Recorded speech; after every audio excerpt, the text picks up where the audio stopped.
honorables membres du jury, chers candidates, encadreurs et aima public, bonsoir. Je me nomme El Kayat Zena, en classe de second C, au collège Notre-Dame de la Paix d'Abadjan-Pré.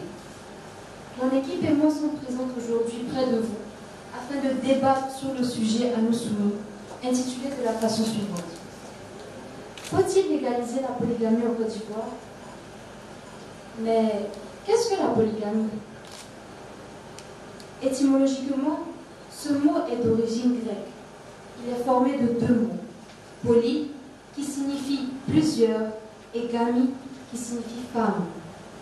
Ceci dit, il s'agit d'un régime matrimonial où l'homme est lié au même moment à plusieurs femmes. Ainsi, mon équipe formée de Yao Rafaela, Kwadju Molomé, respectivement en classe de terminale A et D, ainsi que moi, avons préparé une argumentation qui vous démontrera que la polygamie ne porte pas que des aspects négatifs. Sur ce, passons au débat.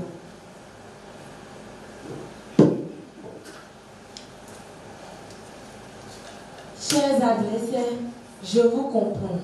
C'est parce que vous êtes en quête d'une couronne que vous défoncez une position aussi désuète. Chers membres du jury, Auguste Assemblée, je vous salue. Je me nomme Kwaku Grace Eunice, chef d'équipe, représentante du collège privé Salem. Nous sommes là pour partager avec vous le thème suivant. Faut-il légaliser la polygamie en Côte d'Ivoire? Je vous présente notre introduction. Depuis les origines, le mariage a été institué dans le jardin d'Éden entre Adam et Ève. Et depuis lors, cette pratique s'est perpétuée dans le monde. Partant de ce fait, qu'est-ce donc le mariage? Selon l'article 1 de la loi sur le mariage en Côte d'Ivoire, le mariage est l'union d'une femme et d'un homme célébrée devant l'officier de l'état civil. Mais au fil du temps, pour des raisons coutumières et religieuses, certaines personnes s'adonnent à la polygamie, qui est le fait qu'un homme ait deux ou plusieurs femmes. Partant de là, nous nous demandons si l'État de Côte d'Ivoire doit légiférer sur la polygamie. C'est-à-dire, si l'État de Côte d'Ivoire doit faire voter cette loi devant l'Assemblée nationale. En d'autres termes, est-ce opportun que la Côte d'Ivoire autorise la polygamie sur son territoire?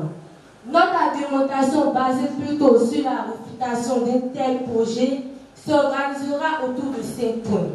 1. Au plan juridique. 2. Au plan familial. 3. Au plan socio-économique.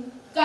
Au plan sentimental. Et 5. Au plan sanitaire. Pour la suite, je vous présente mes deux coéquipiers.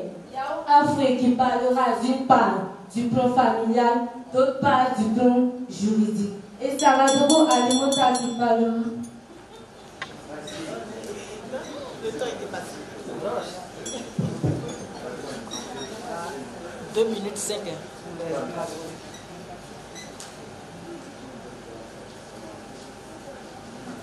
La polygamie peut avoir un impact positif. En effet, au cas où l'époux serait stérile, l'époux a la possibilité de choisir entre divorcer ou épouser tout simplement une seconde épouse qui pourra lui faire des enfants. Bien évidemment, la seconde solution paraît la plus noble et digne, car elle contribue au bonheur des deux conjoints. Je peux même citer un exemple biblique, celui d'Abraham, qui a dû faire un enfant avec sa servante Agar, vu que son épouse Sarah ne pouvait pas lui en faire. Cette situation est réelle et existe jusqu'à présent en Côte d'Ivoire. Voyons tout cela, pourquoi ne pas légaliser la polygamie? Sans doute, nos chers adversaires nous feront comprendre que la polygamie engendre des problèmes de couple ou des rivalités infâmes. Mais soyons réalistes. Êtes-vous sûr que cela n'est pas plutôt dû au manque de tact de ces acteurs? Aussi, l'homme, depuis l'adolescence, est destiné à la fonction de géniteur jusqu'à l'âge de 100 ans environ et la femme jusqu'à 50 ans environ. Mais si la polygamie n'est pas permise, sa destinée de géniteur serait donc entravée toute la période entre la fin de sa capacité à engendrer et la fin de la disposition naturelle de la femme. Ceci dit, si l'homme désire avoir encore des enfants et que son épouse n'est plus en état de lui en faire, il peut tout simplement prendre une seconde épouse qui pourra assurer sa relève. Ce qui revient à dire que la polygamie est avantageuse et peut être légalisée en Côte d'Ivoire. Je vous remercie.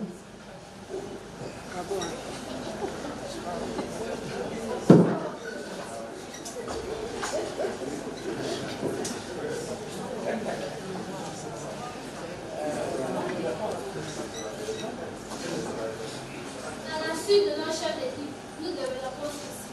D'abord, nous aborderons le sujet d'une part sur le plan juridique, d'autre part sur le plan familial. Mais nous commençons par le plan juridique. En effet, au plan juridique, l'article 3 de la loi sur le mariage dit nul ne peut contracter un nouveau mariage avant la dissolution du précédent constaté. En clair, la loi ne permet pas la célébration d'un des mariages sans qu'il y ait dissolution d'une part et d'autre part par le divorce. En somme, oui, la polygamie permet de réduire le taux de personnes célibataires. Oui, elle permet. Oui, elle permet de garantir une couverture sociale pour la femme. Et bien sûr que oui, elle permet de lutter contre l'infidélité. Soyons sérieux et arrêtons donc de rêvasser. Il s'agit là d'un fait réel déjà existant en Côte d'Ivoire. Il serait bon de créer un cadre juridique afin de changer la vision des gens vis-à-vis de la polygamie. Honorable du jour, chers encadreurs, candidates et MA public, dans une perspective progressiste, il est clair que la polygamie et sa pratique existent et ne peuvent être éradiquées.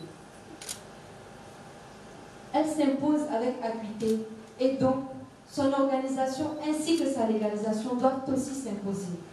C'est pourquoi toute autre position contraire à la nôtre serait irréaliste et aussi frappée de ceci. Je vous remercie. Chers membres du jury, auguste assemblée, nous voici au thème de notre débat. Mais que faut-il retenir? Retenons ceci. Certains se prévalent de la religion et de la tradition pour légitimer la polygamie. Mais vu les nombreux témoignages de souffrance, ne peuvent avoir l'adhésion de la communauté. C'est pourquoi cette pratique est formellement interdite par la loi de 1964. Car elle autorisée devant l'état civil, c'est poignarder les veufs, les orphelins, les ayants droit et surtout les familles. C'est pourquoi l'État de Côte d'Ivoire ne doit pas fléchir face à ces situations. Par ailleurs, l'ONU demande à ses États membres de légiférer pour interdire la polygamie qui a de nombreuses conséquences sur les familles et surtout les enfants. Chers adversaires, nous sommes dans le contexte de la polygynie. Mais puisque vous dites qu'il faut légaliser la polygamie, c'est qu'il faut aussi légaliser la polygynie, la polyandrie. N'est-ce pas une abomination? Chers membres du jury, auguste assemblée, le mariage polygamique est dépassé, c'est-à-dire à l'âge de la pierre taillée. Mais puisque nous marchons dans une génération moderne,